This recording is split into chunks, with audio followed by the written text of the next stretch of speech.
Hare Ram, Hare Ram. Let's begin our session with prayers. Namo Vishnu Padaya Krishna Preshtaya Bhutale Srimate Bhakti Vedanta Swami Nidhi Namine Namaste Saraswate Deve Gauravani Pracharine Nirvishesha Shunyavadi Paschatya Deshatarine जय श्री कृष्ण चैतन्य प्रभु नित्यानंद श्री अद्वैत गदाधर श्रीवासादि गौर भक्त वृंद हरे कृष्णा कृष्ण कृष्ण हरे हरे हरे राम राम राम हरे हरे हरे कृष्णा कृष्ण कृष्ण हरे हरे हरे राम राम राम हरे हरे हरे कृष्णा कृष्ण कृष्ण हरे हरे हरे राम राम राम हरे हरे। श्री श्री राधा वृंदावन चंद्र की जय, श्री श्री गौर निताय की जय, श्रीमद् भगवद गीता की जय, जगत गुरु श्रील प्रभुपाद की जय। हरे Krishna. Welcome to all of those who are online for this Bhagavad Gita session, A Greater Life, the Bhagavad Gita Way. Today we are going to begin the fifth chapter of Bhagavad Gita. आज हम शुभ शुरुआत करने वाले हैं पांचवें अध्याय का। पांचवें अध्याय का नाम क्या है? कर्म योग, एक्शन इन कृष्णा कॉन्शियसनेस। तो कल हमने बात किया था ओवरव्यू में कि कर्म योग कृष्ण भावनामृत में कार्य करना, ये इस अध्याय का मुख्य पाठ है हम सबके लिए। We'll straight away begin with chapter 5 without further delay. We'll start off with shloka number 1. Shloka number 1, yesterday also I was telling you, it begins with another question by Arjuna, question similar to what he asked in chapter 3, but the answer is going to be a similar answer but with greater depth, as will be given by Krishna after the question is asked. So Arjuna uvacha sannyasam karmanam Krishna punaryogam chas shamsasi यश्रेय एतयोर एकम तन्मे ब्रूहि सुनिश्चितम। So he is asking two things. Shreya etayor ekam, ब्रूहि सुनिश्चितम. So Arjuna is seeking a definitive answer. Krishna से अर्जुन बोल रहा है कि आप मुझे एक ऐसा चीज बताइए जिसको मैं पालन कर सकूं, आप मुझे अनेक ऑप्शंस मत दीजिए।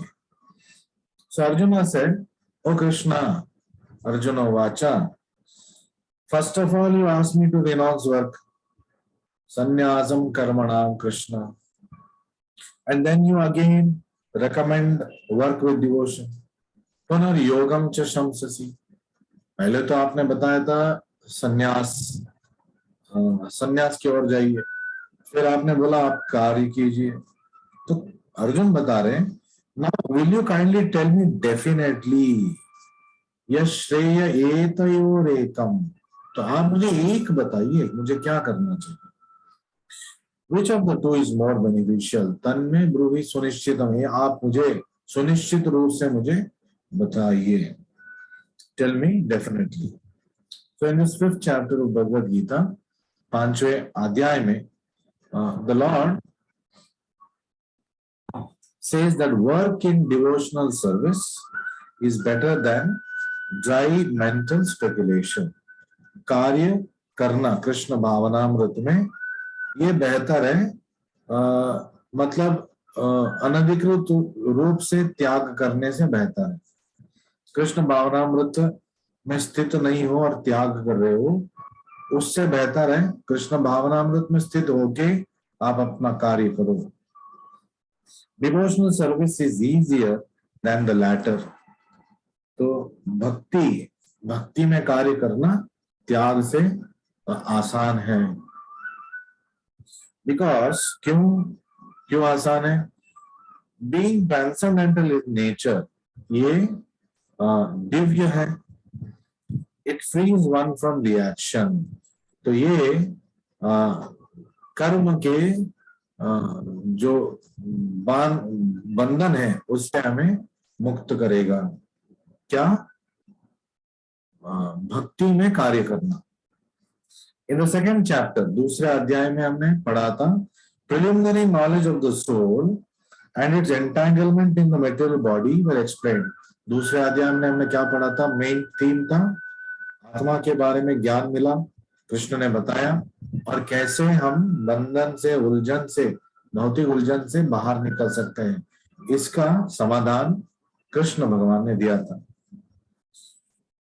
How to get out of this material engagement of बुद्धि योगा और devotional service was also explained therein। तो उस अध्याय में, दूसरे अध्याय में भक्ति योग के माध्यम से हम कैसे हमारे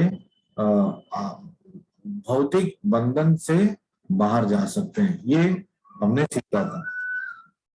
इन द थर्ड चैप्टर, तो तीसरे अध्याय में हमने क्या सीखा? It was explained that a person who is situated on the platform of knowledge, तो इसमें बताया गया कि कोई अगर ज्ञान के नींव पे खड़ा है या अपने जीवन को चला रहा है, no longer has any duties to perform, तो उसको भौतिक काम कोई करने की जरूरत नहीं है जो प्रिस्क्राइब ड्यूटी नहीं है। तो ऐसा नहीं कि उसको कुछ करने का ही जरूरत नहीं, प्रिस्क्राइब ड्यूटी के अलावा और कुछ करने की जरूरत नहीं। प्रिस्क्राइब ड्यूटी भी कृष्ण भावनामृत के मार्ग में लेके करना है। And in the fourth chapter, तो चौथे अध्याय में हमने सीखा था The Lord told Arjuna that all kinds of sacrificial work culminate in knowledge। तो सारे जो यज्ञ है, कोई भी यज्ञ आप ले लीजिए, तो द्रव्यमय यज्ञ, ज्ञान यज्ञ, ध्यान यज्ञ, कोई भी यज्ञ हम लेंगे, भक्ति योग या यज्ञ, ये सब ज्ञान में मतलब उनका अंतिम लक्ष्य ज्ञान है, और ज्ञान से हम भक्ति भाव में कार्य करना प्रारंभ कर सकते हैं। और at the end of fourth chapter, चौथे अध्याय के अंत में, the Lord advise Arjuna to wake up and fight. तो चौथे अध्याय दिव्य ज्ञान देते हुए कृष्ण ने अर्जुन को बताया, उठो और युद्ध करो। ज्ञान मिल गया, इसका मतलब ये नहीं कि कुछ करने की जरूरत नहीं है। ज्ञान मिल गया, अब ज्ञान को आप अप्लाई करो। Use applied knowledge and fight this war.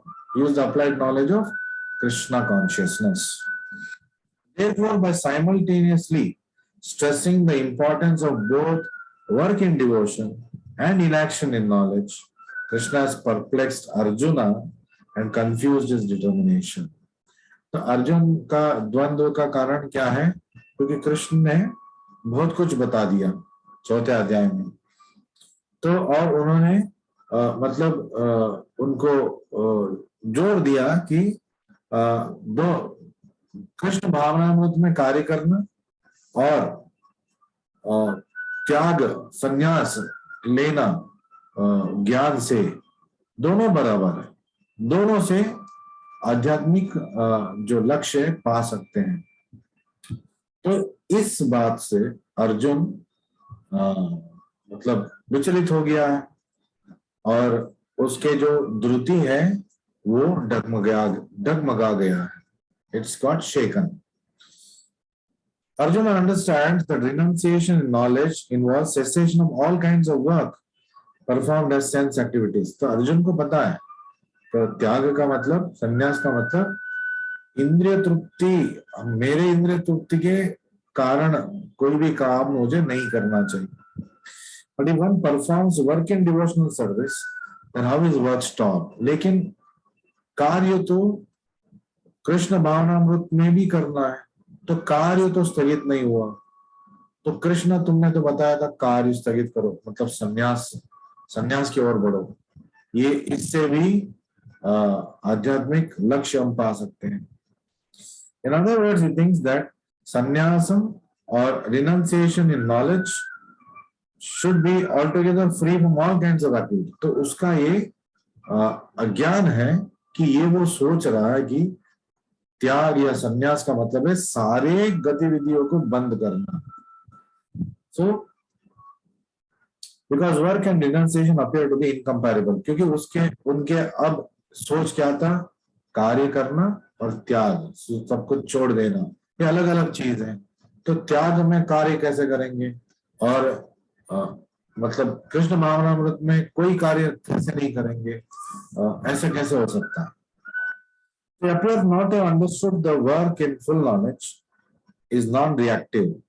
तो कृष्ण का कहने का मतलब था, अगर आप कृष्ण भावनामृत में कार्य करोगे तो आप बंधन से विमुक्त हो जाओगे, तो कार्य ना करने के बराबर. And is therefore the same as inaction. He inquires therefore whether he should cease work altogether or work with full knowledge. तो कृष्ण अर्जुन पूछ रहा है, क्या मुझे सारे कार्य स्थगित कर देना है, युद्ध छोड़ के मुझे जाना है, या फिर मुझे युद्ध करना है ज्ञान के आधार पे. तो ये प्रश्न अर्जुन पूछ रहा है. कृष्ण ने तो इसका बहुत ही क्लियर कट उपाय 4थे अध्याय में दे दिया, बट अर्जुन को यहाँ पे कुछ उनका बुद्धि डगमगा रहा है. Why? So what we are going to read in text number 1 to 3 is we are going to basically talk about karma yoga is the same as sannyasa, but karma yoga is better than sannyasa. कुछ कार्य करते रहना ये संन्यास से बेहतर है. ये हमें पहले 3 श्लोक में ज्ञान मिलेगा. So the first part of 5th chapter is called निष्काम कर्म योगा, एंड निष्काम कर्म योगा ये त्याग से आसान है, लेकिन ये कर्म योग निष्काम है. अपने लिए कोई कामना न रखते हुए, अपने स्वार्थ के लिए कोई कामना न रखते हुए कार्य करना निष्काम कर्म योगा, यानी कि कृष्ण भावनामृत में कार्य, to work in Krishna consciousness, action in Krishna consciousness. So we'll move ahead to shloka number 2. The first section contains 6 shlokas. Shloka number 1 to shloka number 6. So we will move on to shloka number 2. Shri भगवान वाचा. तो प्रश्न पूछा है, तो मैंने कल आपको बताया था कि गुरु का एक लक्षण है, वो हमेशा उत्तर देने के लिए, समाधान देने के लिए तैयार है, चाहे आप कितने बार भी पूछ लो, बिना थके, बिना इरिटेट हुए वो आपको उत्तर देंगे. ये एक सच्चे गुरु का लक्षण है. तो श्री भगवान वाचा, उसके उत्तर में भगवान बोल रहे, संन्यासः कर्मयोगश्च निःश्रेयसा करावुभौ तयोस्तु कर्म संन्यासात् कर्मयोग विशिष्यते. तो कृष्ण ने बहुत ही क्लियरली यहाँ पे आंसर दे दिया. क्या है आंसर?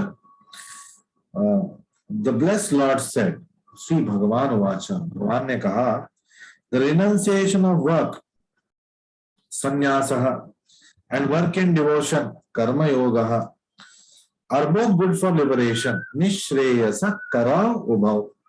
दोनों श्रेयस्कर हैं, दोनों ठीक है, ऐसे कृष्ण बता रहे. किसके लिए ठीक है? फॉर लिबरेशन, मोक्ष के लिए. बट ऑफ द टू, लेकिन तयोस्तु, इन दोनों में, वर्क इन डिवोशनल सर्विस कर्म संन्यासात् कर्म योगो विशिष्यते is better than renunciation of work. कर्म संन्यासात् कर्म योगो विशिष्यते, विशिष्यते का मतलब इज बेटर. तो कर्म योगा विशिष्यते ये बता रहे कृष्ण अर्जुना को. Work in devotional services better is what is trying to explain to Arjuna. Krishna भावनामृत में आप कार्य कीजिए, उठिए, युद्ध लड़िए. क्षत्रिय होने के नाते आपका धर्म है युद्ध लड़ना, धर्म युद्ध लड़ना, तो आपको ये काम करना है. So तो भगवान यहाँ पे ये बहुत ही क्लियर कट आंसर अर्जुन को दे दिया। तो इसके बावजूद हम जैसे लोगों को इसके बारे में डाउट हो सकता है, इसलिए प्रभुपाद जी पर्पट में इसको विस्तार में बताते हैं। Fruitive activities seeking sense gratification, जो मतलब इंद्रिय तृप्ति के लिए कार्य करना, are cause for material bondage. तो जब हम इंद्रिय तृप्ति के लिए कार्य करेंगे हम भौतिक बंधन में बांधे जाएंगे। As long as one is engaged in activities aimed at improving the standard of bodily comfort, जब तक वो देह के बारे में सोच के देह के लिए सारे अनुकूल देने के लिए कार्य करता है, one is sure to transmigrate to different types of bodies। तो ऐसे जिंदगी जब कोई मानव जीता रहेगा तो 100% प्रोपा जी बोल रहे उसको कोई और प्राणी का, पंछी का, जैसे कि उसका कार्य है, या फिर मनुष्य का भी हो सकता है, उसको दूसरे जन्म मिलेगा, दूसरा योनि में उसको जन्म लेना पड़ेगा। thereby continuing material bondage perpetually। तो इससे क्या होगा, वो भौतिक बंधन में फंस जाएगा, निरंतर फंस जाएगा। Shrimad Bhagavatam confirm this as follows. तो श्रीमद् भागवतम में इसमें कथित रूप से मतलब कंफर्म किया गया है। क्या श्लोक है, नूनम प्रमत्त कुरुते विकर्म यद इंद्रिय प्रीतय आप्रणोति न साधु मन्ये यत आत्मनोयम असम अपि क्लेशद आसदेहः पराभवस्थावद अबोज जाता यावन्न जिज्ञासत आत्मतत्वम् यावत् क्रियास्तावदिदं मनो वै कर्मात्मकं येन शरीरबन्धः एवं मन कर्मवशं प्रयुङ्क्ते अविद्य यात्मनि उपधीयमाने प्रीतिर्न यावन् मयि वासुदेवे न मुच्यते देहयोगेन तावत्। Last line very revealing. प्रीतिर्न यावन् मयि वासुदेवे, जिसको मेरे ऊपर प्रीति नहीं है, वासुदेव के ऊपर प्रीति नहीं है, न मुच्यते देहयोगेन तावत्, उससे उसको मोक्ष कभी नहीं मिलेगा। तो इसलिए मानव शरीर का परम लक्ष्य है कृष्ण प्रेम के स्तर पे जाना, to love Krishna. That is the immediate requirement, और इसके लिए हमें प्रयास करना चाहिए। People are mad after sense gratification, नूनम प्रमत्त कुरुते विकर्मा। तो इंद्रिय तृप्ति के लिए वो घोर से घोर काम करने के लिए तैयार है। And they do not know that this present body, क्योंकि उनको पता नहीं है कि मानव शरीर is full of miseries। जब तक हम ऐसे नूनम प्रमत्त कुरुते विकर्मा करते रहेंगे तो हम कष्ट से गुजरना पड़ेगा हमें। It is a result of one's furtive activities in the past। पिछले जन्मों के कुकर्मों से हमें एक और देह मिल गया और सुकृति से मानव देह मिल गया।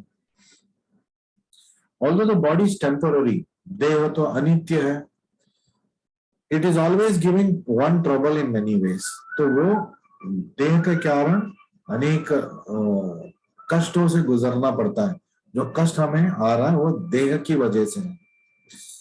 Therefore, to act for sense gratification is not good। तो इसलिए इंद्रिय तृप्ति के लिए ये ही काम करना अच्छी बात नहीं है। One is considered to be failure in life as long as he makes no inquiry। जब तक जिज्ञासा कोई मानव नहीं करेगा तो उसका जो जीवन है वो असफल है। For as long as one is engrossed in the consciousness of sense gratification, one has to transmigrate from one body to another। जब तक वो ऐसे इंद्रिय तृप्ति में अपना गतिविधियां कर रहे हैं तब तक उतने समय तक उसको इसी भौतिक जगत में रहना पड़ेगा। Although the mind may be engrossed in furtive activities and influenced by ignorance, हालांकि मन स्वार्थ काम में फंसा हुआ है और अज्ञान से आवृत हो गया है, one must develop a love for pure devotional service to Vasudeva. तो धीरे धीरे वासुदेव के ऊपर प्रीति पाने के लिए जो चाहिए वो कार्य और वो नियम हमें परिपालन करना चाहिए, क्योंकि प्रीतिर्न यावन मही वासुदेवे न मुच्यते देह योगे न तावत्। क्या बोल रहे? Only then can one have an opportunity to get out of the bondage of mental existence. Krishna प्रेम जब हमारे अंदर जागरूक जागृत हो जाएगा, तभी हम इस भौतिक बंधन से मुक्त हो सकते हैं, तब तक हम मुक्त नहीं हो सकते।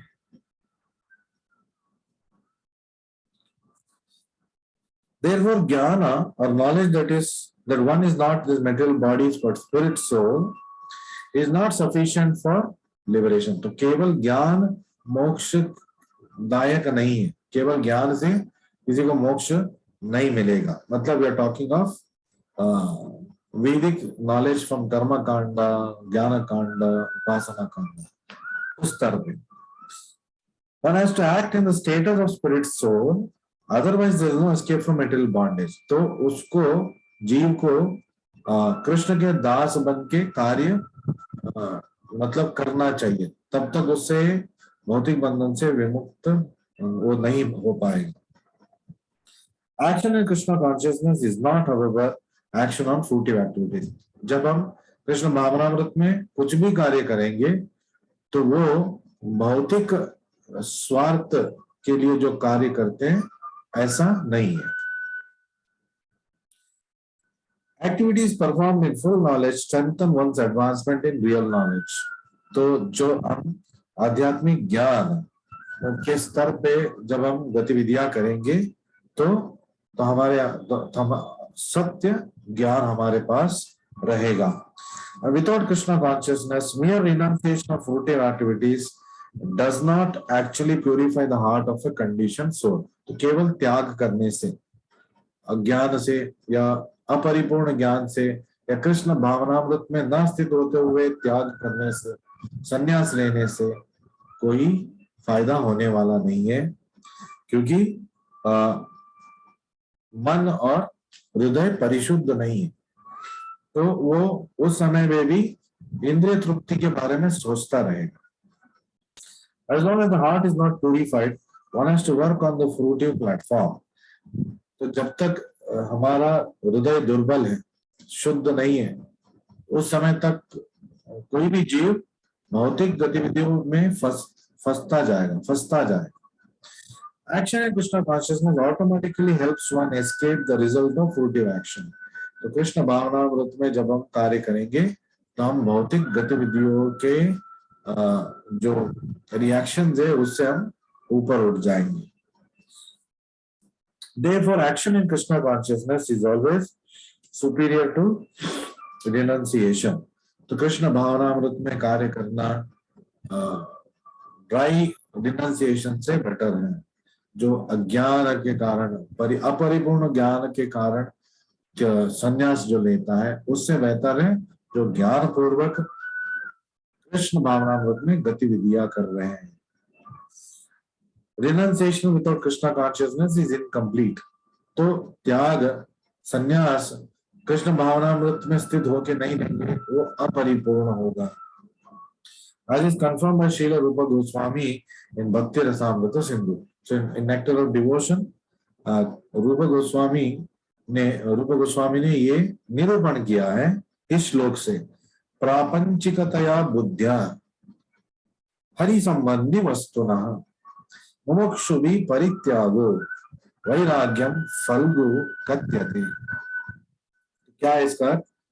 Renunciation by persons eager to achieve liberation of things.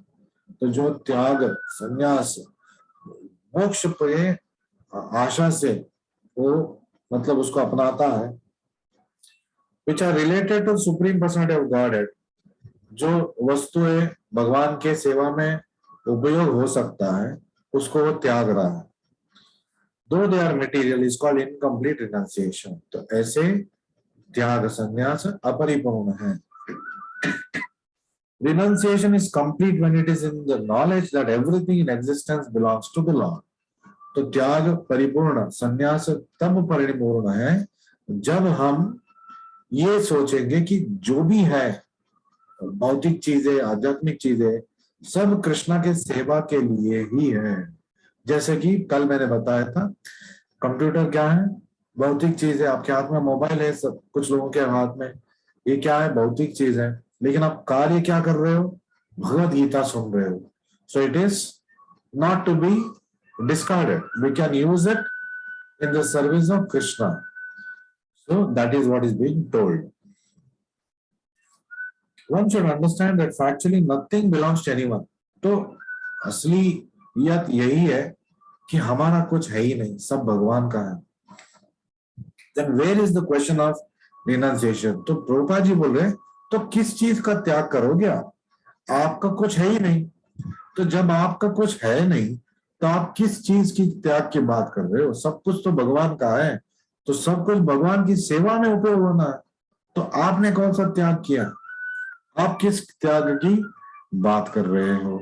ये प्रभुपाद जी हाईलाइट कर रहे हैं।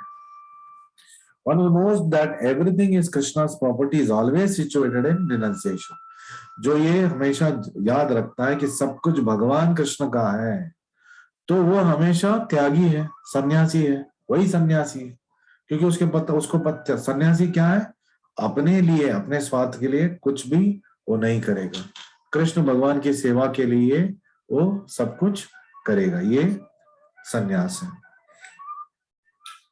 So this perfect form of action in Krishna consciousness is better than any amount of artificial renunciation. Phalgu वैराग्य कथ्यते। फल्गु वैराग्य मतलब असत्य वाला सन्यास, ढोंगी सन्यासी, आप ऐसे बोल सकते हैं। तो और ये ऐसा सन्यास ज्यादातर मायावादी लेते हैं, जो ये सोचते हैं कि इस भौतिक शरीर के बाद कुछ है ही नहीं, सब मिट जाएगा, या फिर इस भौतिक शरीर के बाद हम भगवान में सम्मिलित हो जाएंगे, हमारा जो ये इंडिविजुअलिटी है वो मिट जाएगा। ऐसे सोचने वाले मतलब नित्य सन्यासी हैं, आर्टिफिशियल रिनंसिएशन है उनका। So we straight away again move to the next shloka, shloka number 3, because all these three are related shlokas. So Krishna further continues, Neyasa nitya sannyasi yona dveshti na kakshati nirdvandvo hi mahabhaho सुखम बंदात प्रमुच्यते। कृष्ण क्या बता रहे हैं यहाँ पे? निर्द्वंद्वः, become free from ड्युअलिटीज। तो आप इस उलझन से बाहर निकलिए। आपको मैंने उत्तर दे दिया। So who can easily overcome material bondage? कौन आसानी से भौतिक बंधन से ऊपर उठ सकता है? इस श्लोक में कृष्ण भगवान हमें बता रहे हैं, जो आज का थीम है। One who neither hates nor desires the fruit of his activities, यो न द्वेष्टि न कांक्षति, मतलब अपने कार्य का फल ना वो उसका आशा करता है और ना उसको वो मतलब उससे दूर भागता। Is known to be always renounced, ऐसे व्यक्ति नित्य सन्यासी, नेयास नित्य सन्यासी, ये जान लीजिए कि ये नित्य सन्यासी है। Such a person liberated from all dualities, निर्द्वंद्वो, ऐसे व्यक्ति द्वंद्व से ऊपर उठ जाएगा। Easily overcomes material bondage, सुखम बंधात प्रमुच्यते, सुखम बहुत आसानी से, बंधात प्रमुच्यते भौतिक बंधन से मतलब वो ऊपर उठ जाएगा, उस भौतिक बंधन से उबर जाएगा। O mighty heart, and is completely liberated, O mighty heart, O mighty arm, Arjuna, महाभावो प्रमुच्यते, सुखम बंधा प्रमुच्यते, तो वो मोक्ष पा लेगा, ऊंचे स्तर वाला मोक्ष पा लेगा। So one who is fully in Krishna consciousness is always a renouncer, जो कृष्ण भावनामृत में स्थित है पूर्ण तरीके से, वो नित्य सन्यासी है। और because he feels neither hatred nor desire for the results of his action, क्यों वो नित्य सन्यासी है? क्योंकि वो जो प्रतिफल मिलने वाला है उसके कार्य से, ना उसको वो अपेक्षा करता है, ना उसको वो मतलब उससे दूर भागता है। जो भी कृष्ण भगवान उसको देंगे उसको वो स्वीकृत करेगा और उसको फिर से वो कृष्ण के सेवा में लगाएगा। So I told you, Prabhupada gives us a formula on how we have to utilize the things we have, the money that we have, कितने परसेंटेज हम अपना हमारे लिए यूज करना चाहिए, how much percentage we have to use for emergency, to save for emergency, and how much we have to utilize in the Krishna consciousness movement. तो ये मैं पहले बोल चुका हूँ। So such a renouncer dedicated to the transcendental loving service of the Lord, तो ऐसे जो सन्यासी है निज स्तर पे या त्यागी है निज स्तर पे, वो कृष्ण भावनामृत में कृष्ण प्रेम से कृष्णा के सेवा में लगा रहेगा। Is fully qualified in knowledge, तो ये ज्ञान की परिपूर्णता है, उसको हम बोल सकते हैं ये कि सच्चे ज्ञानी है। फिर because he knows his constitutional position in the relationship with Krishna, क्यों वह सच्चा ज्ञानी है? क्योंकि उसको अभी आत्म साक्षात्कार हो चुका है कि मैं नित्य कृष्ण दास हूं, तो मेरा ध्येय है कृष्णा का दास बन के उनका सेवा करना। तो वैसे वो अपने पूरे जिंदगी को निभाएगा। He knows fully well that Krishna is the whole and that he is the part and parcel of Krishna. उसको पूर्ण तरीके से पता है कि कृष्ण परिपूर्ण है और मैं उसका एक अंग हूं। Such knowledge is perfect because it is qualitatively and quantitatively correct. तो ये ज्ञान परिपूर्ण है, क्यों? क्योंकि ये क्वालिटी में भी और क्वांटिटी में भी परिपूर्ण है और सही है। The concept of oneness with Krishna is incorrect. तो कृष्णा में हम मर्ज हो जाएंगे, हमारा अस्तित्व मिट जाएगा, ये मायावादा स्कूल सिखाता है। तो प्रभुपाद जी बोलते हैं ये ऐसा नहीं होता है, हमारा अस्तित्व मिट नहीं जाएगा, तो गोलोक भी जाएंगे। कृष्ण में एक हो जाना का मतलब है like when we say all Indians are one. All Indians are one का मतलब क्या? हम सब चिपक के बैठे हैं या हम इंडिविजुअल्स नहीं है, हम सब अलग अलग व्यक्तियां हैं, बट फिर भी हम बोलते हैं हम सब एक है। क्या एक है? हमारा लक्ष्य एक है, भारतीयों का लक्ष्य एक है। वैसे ही हम भगवान में मिल जाएंगे का मतलब भगवान के जो सेवा है उसमें हम लग के कृष्ण प्रेम में हम हमारे अस्तित्व को हम जारी रखेंगे। So knowledge that one in quality या different in quantity is correct transcendental knowledge. मैं कृष्ण जैसा हूं लेकिन कृष्ण का जैसा मात्र में नहीं हूं। In terms of quantity, I am not Krishna. In terms of quality, I am Krishna, like a drop of sea water. Qualitatively, as good as sea water. But quantitatively, ये एक बूंद है, वो एक सागर। ठीक वैसे ही हम सागर के एक बूंद है और कृष्णा सागर, लेकिन क्वालिटी क्या है? सेम है। ये बूंद भी सॉल्टी है, सागर भी सॉल्टी है। There is no duality in his mind because whatever he does for Krishna. तो उसके मन में कोई द्वंद्व नहीं है, क्योंकि उसको पता है मुझे जो भी करना है कृष्ण की सेवा में करना। Being thus freed from platform of dualities, he is liberated even in this material world.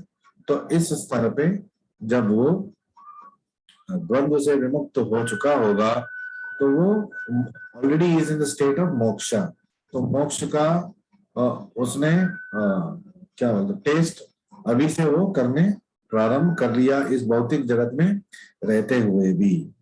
So for the first 3 shlokas, what did it cover? We'll try to cover one more shloka. I think we should be able to cover.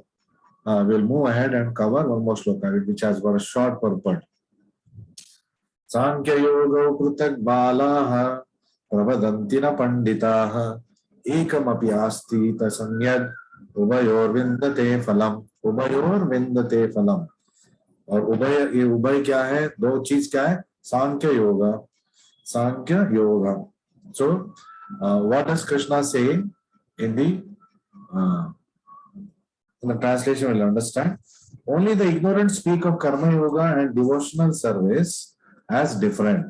So prutak balaha, all paths can give good results. That is the theme of this shloka. हर पथ अच्छा ही अंजाम देगा।